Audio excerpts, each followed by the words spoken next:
Okay, hi, my name is Stefan and I'm an exchange student from Serbia. I came to the United States 6 months ago with the exchange program called A Smile. And I came out to my friends and my parents when I was Hi, 14. I'm Brent. I'm 28. And I first came out when I was around 14, 15 to my mom and my dad. Hi, I'm Mahima. I'm 17 years old, and I never really came out. I was forced to come out when I was about I am 15 years Cortez old. Riley, and I am a student at the University of Minnesota. And I guess coming out, I came out first to a friend. She was my Hi, best my friend name in is high Asia school. Stowers, and I'm the programming diva at District 202. I came out last year, September. It was actually when I was applying for this job at District 202 because I had written a cover letter that said that about as a bisexual female, all of this, and I was spilling all of my feelings out in this cover letter. And my mom, she called me and she said, I'm applying for a job. Could you send me an example of a cover letter? And I'm like, cool. So I sent her the one at District 202. She called me back and she said, what does it say in the fourth line? Hi, my name is Rachel, and this is my coming out story. Let's see. Ever since I was a little kid, I've had feelings of liking girls, and I never really connected with it or realized So it. I came out and the the worst part is that you get really discriminated against, and you lose older friends that used to be your friends.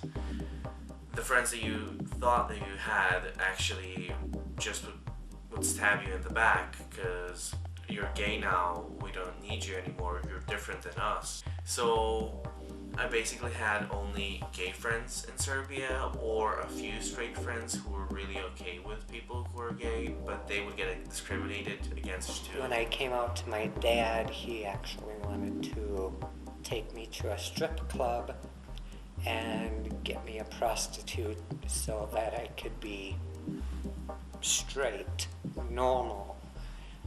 And I wasn't happy with that.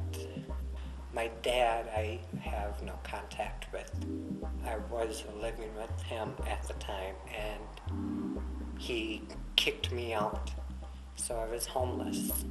2 weeks after I came out to my mom, she came out to me and said she was a lesbian. And she said there was a place called Face to Face in St. Paul in District 202.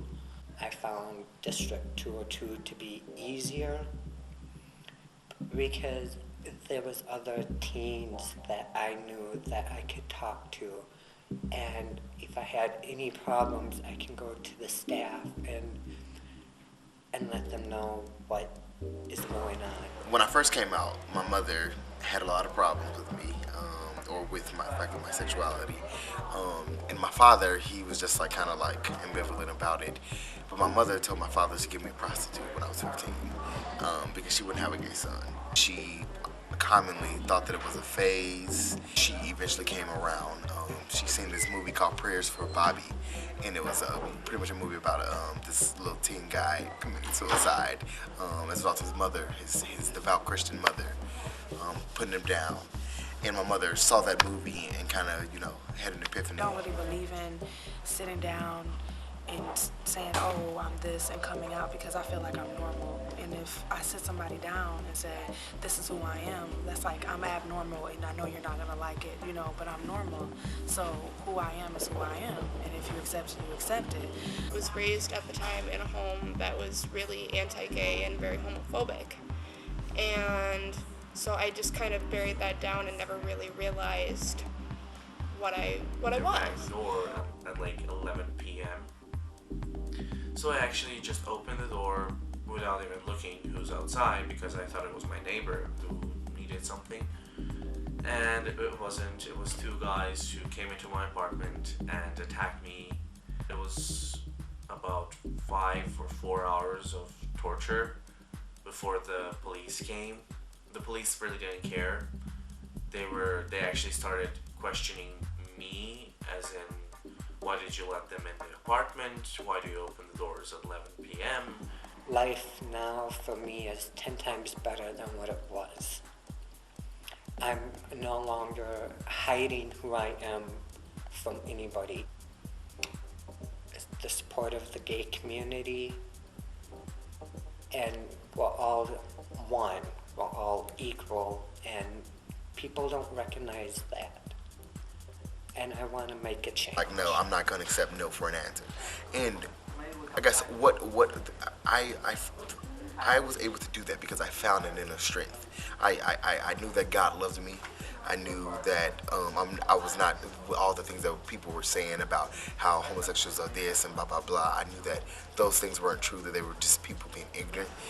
When I realized that, wait, I have some weird feelings, or not weird, but they felt weird to me, I actually took quizzes online to see if I was gay because I was so unsure.